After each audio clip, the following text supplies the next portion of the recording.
ইউনুস আলাইহিস সালাম আল্লাহ পাকের সাথেই পরামর্শটা না করে তিনি মনে করছে, কারণ যদি কথা সত্য না হয় তাহলে তাকে হত্যা করা হয়, এই জন্য আমি পুনরায় ফিরে যাব মানে আমারে শেষ করে ফেলবে।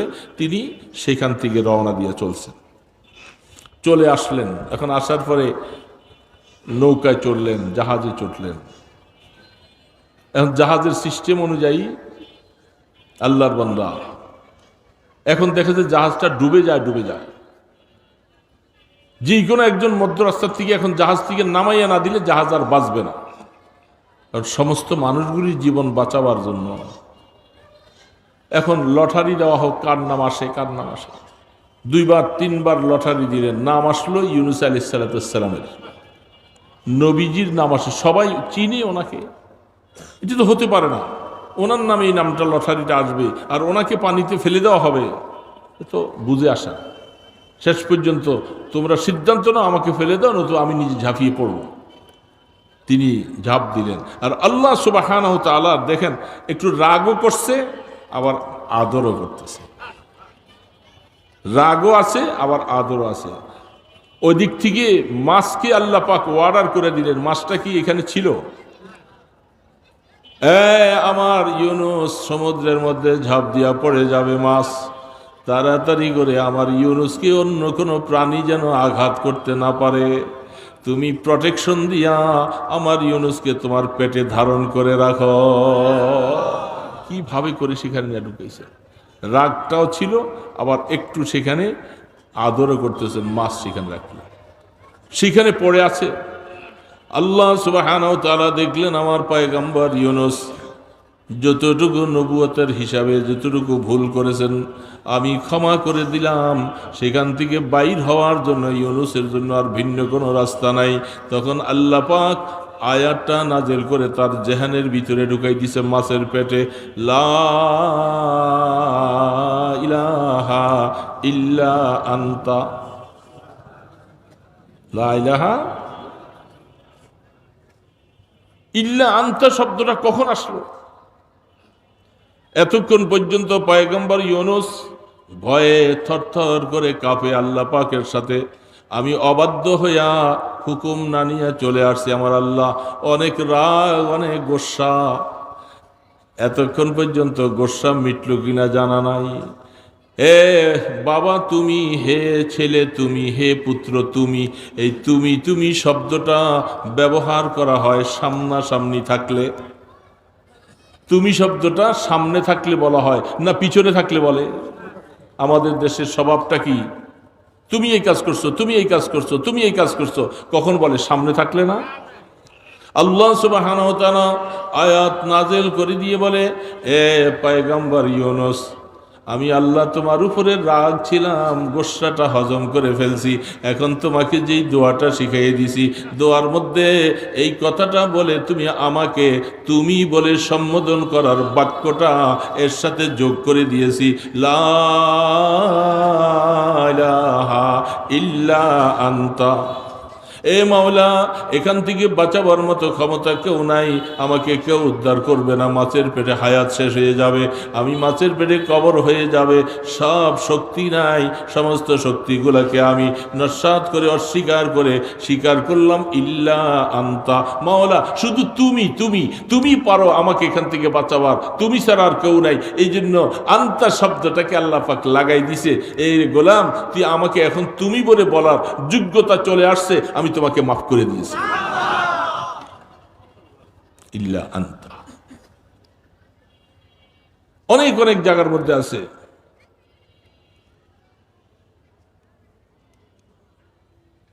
সেইখানে বলে ফাগফির লানা যুনুবানা। একটা আয়াত আছে, রব্বানা লা তুহাম্মিলনা মা লা তাকাতা লানা বিহি ওয়া'ফু আন্না ওয়াগফির লানা ওয়ারহামনা। আরে বেটা আনতা কই না, সেইখানের মধ্যে আল্লাহ সুবহানাহু ওয়া তাআলা দেখেন আমি গুনাহ করেছি, অনেক গুনাহ করেছি, এই জন্য আল্লাহ পাকের কাছে মাপ চাওয়া হইতেছে, শিখাইতেছেন আল্লাহ ওয়াগফির লানা। গাফারা ইয়াগফিরু, আল্লাহ তুমি আমাকে মাফ করো মানে আমার গুনাহগুলি সব তুমি এটা গোপন করে দাও। ওয়াগফির লানা, সেইখানে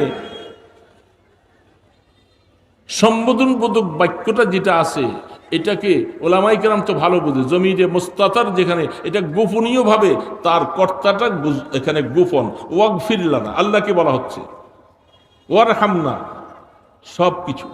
আল্লাহ আপনি আমার উপরে রহম করেন, আমাকে মাফ করেন, ওয়াফু আন্না আমাকে মাফ করেন। তার মানে আমার যে সমস্ত গুণাগুলি ছিল এই গুণাগুলি আপনি সব গোপন করে দেন। সমস্ত মাফ হওয়ার পরে, লম্বা কথা আছে, এটা বুঝাইতে গেলে অনেক সময় লাগবে। সমস্ত মাফ করার পরে এতক্ষণ সমস্তগুলি গায়েবানা শুরুতে বলা হচ্ছে আল্লাহ আপনি মাফ করেন, কিন্তু জমিরে মোস্তাতের আল্লাহ পাককে সম্বোধন করে বলা হচ্ছে, কিন্তু ডাইরেক্ট নয়। ওয়াফু আন্না, ওয়াগফির লানা, ওয়ারহামনা সবগুলি আমরের সিগা, কিন্তু জমির মোস্তাতের সমস্ত তার মধ্যে যাকে সম্বোধন করা হচ্ছে উনি গায়েব। তিনোটা শব্দ বলার পরে বান্দার গুনাহ আল্লাহ পাক যখন মাফ করে দিলেন, এবার আল্লাহ আয়াত নাযিল করে বলে, সব কিছু বলে ওয়াগফির লানা ওয়ারহামনা আনতা মাওলানা। এইবার তিন শব্দের পরে আইসা জমিটাকে সরাসরি এবার সম্বোধন বোধক বাক্য নিয়ে আসছে, মাওলা তুমি আমার মাওলা, তুমি আমার রব, তুমি আমার জীবনের সব কিছু। এই শব্দটা তখন আসে আগের তিনটা শব্দ দিয়া বান্দাকে মাফ করার জন্য। আল্লাহর কাছে দাবিগুলি পেশ করার পরে আল্লাহ এবার শব্দটা নির্বাচন করেছে, বান্দা তোমার সাথে আমার রাগ নাই, গোসা নাই, তোমার সব গুনাহ আমি আল্লাহ মাফ করে দিয়েছি। এবার আর আমাকে ওই সুরতে তুমি জমির হিসাবে মুস্তাতার গোপন শব্দ দিয়া বলার দরকার নাই। এবার সামনাসামনি চলে আইসা আমাকে সম্বোধন করো, আনতা মাওলানা। মাওলা এবার আমি বলতেছি তুমি আমার মাওলা, তুমি আমার সব কিছু, তুমি আমাকে মাফ করে দাও। এই জন্য ওই সময় জমিটা আসে, এই আন্তা শব্দটা আসে যখন মাওলার সাথে বান্দার মুআমেলা অনেকটা সাফ হয়ে যায়। ঠিক ইউনুস আলাইহিস সালামকে আল্লাহ পাক লা ইলাহা ইল্লা আনতা, কোনো ইলা নাই, সেখানে আল্লাহ আপনাকে সম্বোধন করে বলতেছি তুমি এই কথা বলো। আর আল্লাহ পাককে যখন মাছের পেট থেকে এইভাবে বলা শুরু করেছে আল্লাহ পাক, এবং সামনে যা বলো ইন্নী কুনতু মিনাজ জালিমিন, বাহ আজীব কথা, তুমি এই কথা স্বীকার করো যে আমি জুলুম কারনেওয়ালাদের থেকে একজন। পয়গম্বরকেও আল্লাহ পাক শিখিয়ে দিতেছে, আপনি বলেন যে আমি অনেক অন্যায় করে ফেলছি, আমার শানে নবুয়তের মধ্যে আমি ভুল করে ফেলছি, আপনার সাথে আমার পরামর্শ ছাড়াই চলে আসছি, আল্লাহ মাফ করে দেন। আল্লাহ পাক বলতেছে যখনই এই আয়াত পড়া শুরু করলো আমার রহম চলে আসলো, যেহেতু আমাকে বারবার আনতা আনতা বলে যখন সম্বোধন করছে, আমি আল্লাহ আর রাগ গোসা রাখতে পারি না। আমার ইউনুসকে আমি মাফ করে দিলাম, মাছকে অর্ডার করলাম, মাছের পেটের ভিতরে দরদ দিয়ে দিলাম, ব্যথা দিয়ে দিলাম, তাড়াতাড়ি করে বমি করে আমার ইউনুসকে সমুদ্রের কিনারে রেখে দিয়ে আসো। আল্লাহ সুবহানাহু ওয়া তাআলা এইভাবে করে মায়া করেছেন। সেখানে কি সুন্দরভাবে মিন শাজারাতিল ইয়াকতিন লাউ গাছ লাগাই দিছে, এটার পরিবেশে মাছি মশা যেন না আসে, আমার ইউনুস যেন সেখানে একটু শান্তিতে ছায়ার মধ্যে থাকতে পারে। কারণ পোয়া মাছের মতো শরীরটা মাছের পেটে থাকার মতো হয়ে গেছে। হরিণকে একটা বকরিকে বলছিল যাও তুমি তার মুখের মধ্যে ওলানটা লাগাই দিয়া দুধ খাওয়াইয়া দাও যেন শরীরের মধ্যে শক্তি আসে। সমস্ত কুদরত ওয়ালা কারবার, সমস্ত ব্যবস্থাপনা সব তিনি এইভাবে করার পরে শেষ পর্যন্ত এই কথা বলছেন, ফাস্তাজাবনা লাহু ওয়া নাজ্জাইনাহু মিনাল গাম্মি ওয়া কাযালিকা নুনজিল মুমিনিন। রাসূল করিম সাল্লাল্লাহু আলাইহি ওয়াসাল্লাম বুখারীতে রওয়ায়াতটা আসছে এইভাবে, আল্লাহ পাক বলেন দেখো ওয়া কাযালিকা নুনজিল মুমিনিন, আমি আমার ইউনুসের দোয়া কবুল করেছি, তাকে মাফ করে দিয়েছি। মনে রাখবা কিয়ামত পর্যন্ত কোরআন যতদিন আছে জমিনে, আমি মোমেনরা যখন আমার কাছে এইভাবে এই দোয়া দিয়া নিজেকে যখন আল্লাহর সামনে সারেন্ডার করে যখন বারবার করে দোয়া করতে থাকবে, আমি আমার মোমেনের জন্য এই দোয়ার ফল সাথে সাথে আমি কবুল করে নিব।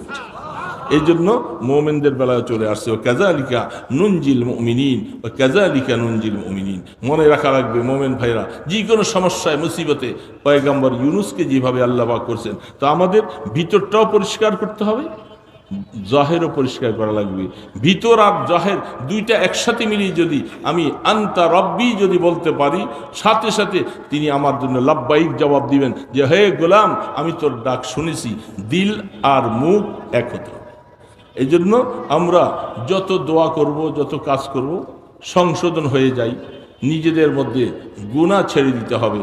যে কাজের মধ্যে গুনাহ আল্লাহ নারাজ হয় সেই কাজটা আমি আর করব না। এটা পারবো না ইনশাআল্লাহ।